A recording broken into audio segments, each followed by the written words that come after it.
Look, this is a unfortunate situation we find ourselves in, and we're here because, frankly, the agencies represented on the witness stand today did not do what they were required to do under federal law to be able to protect our communities. So we find ourselves in a situation where we could have up to 150,000 packages a day, I'm told, and that's consistent with the testimony you all just gave, that have to be either turned away or destroyed because we don't have electronic data on those packages, which is absolutely essential, as every witness has said, to be able to stop this deadly fentanyl from coming in to our communities, but also to keep other contraband out. And it's worked well. You talked about a 54% increase just now, Mr. Overacre, in seizures of fentanyl. And it sounds like that was even year to year. That's an amazing increase. And we've heard from Mr. Cintron how effective it has been to keeping the fentanyl from just coming in through the mail system.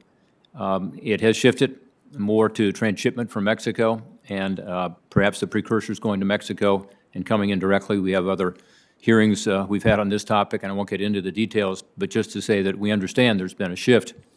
But keeping it out of the mail system where it was coming in with such low expense, and that's one of the issues, is that the cost of fentanyl is so low on the streets of America, is a huge success. So that's been good. But we got to get this AED now as required by law for everybody. So my first question to you is, Mr. Overacre, let's start with you. The STOP Act required CBP to finalize any regulations regarding the refusal packages by October of 2019. So October of 2019. Here we are, December of 2020. This date was important so that the Postal Service could prepare for this January 1st, 2021 deadline coming up in 3 weeks. Did Customs and Border Protection finalize the regulations by October 2019 as required by law? Senator Portman, no, we did not. Why didn't you meet the October 2019 deadline? Senator, I'm not going to offer any excuses. I'm just going to say that, it took us 13 months to complete the reg package, and then it went through the interagency review. It was transmitted to OMB in August. We've got a pass back from OMB in November. We are working through it's working through the pass back process right now, and it will go back through the department back to OMB. I am confident, though, that we will get this reg package completed. And regardless of the reg package, all of the parties involved, whether it's the Postal Service or State Department, agree that we can proceed with implementing the act on January 1st as contemplated. Well, you're over a year late already, and you say that you hope these regulations could be finalized soon in your testimony. Let me just be clear here.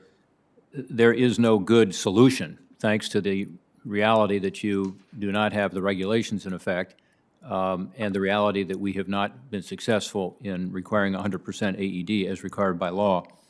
And by the way, this is not just the United States that requires this. Other countries, I mentioned Spain, France, Germany require it. The EU required it until recently, and they provided a 3-month delay until March 15th, as I understand it. But, we find ourselves in a really difficult situation because the law was not complied with as required. So what is your process now? What do you plan to do with regard to AED and the lack of it coming in on January 1st? So a couple of things, Senator. First of all, working with the Postal Service, we are still hopeful that those AED numbers will go up on January 1st. Collectively, the three agencies you have in front of us today, we are implementing the strategy through the State Department to notify the parties involved through the UPU that this requirement is still in effect on January 1st. The Postal Service is working to notify through the UPU those postal operators that this is still in effect on January 1st.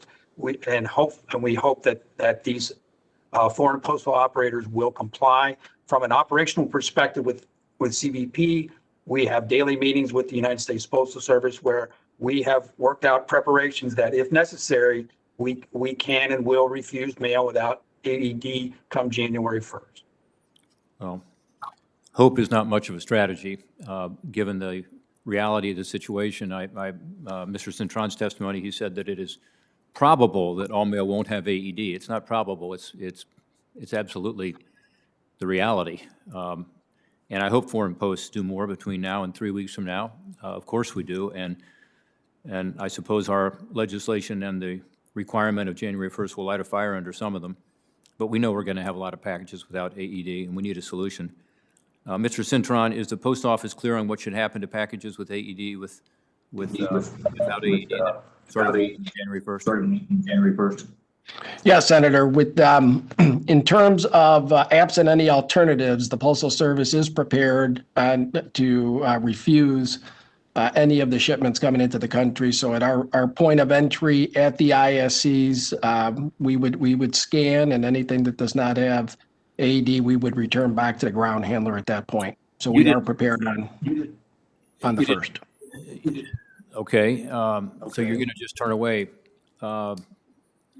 tens of thousands of packages because we didn't get our act together as a government.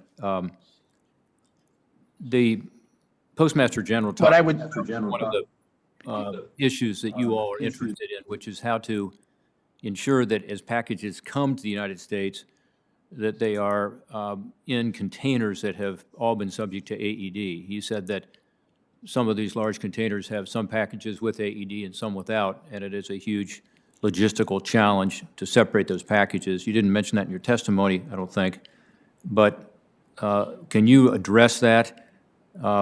Should we be requiring AED to be provided for any inbound package before it's loaded onto a plane? That would avoid confusion when the AED packages are commingled with these non-AED packages. By the way, the EU is requiring that as of March 15th of next year. Can you speak to that? Yes, look, we would absolutely, at the point that origin would be the best place for us to have that requirement in place for that to occur, which would certainly stop those volumes from even getting to the country. I might add, expand a little bit that, we have, as was stated, been working with the foreign postal operators right along, and we do expect that there will be, improvements from now till then. The focus has really been around the STOP Act and the compliance level, so we fully expect that to occur. But yes, that would be beneficial if we could stop those shipments prior to coming into the country.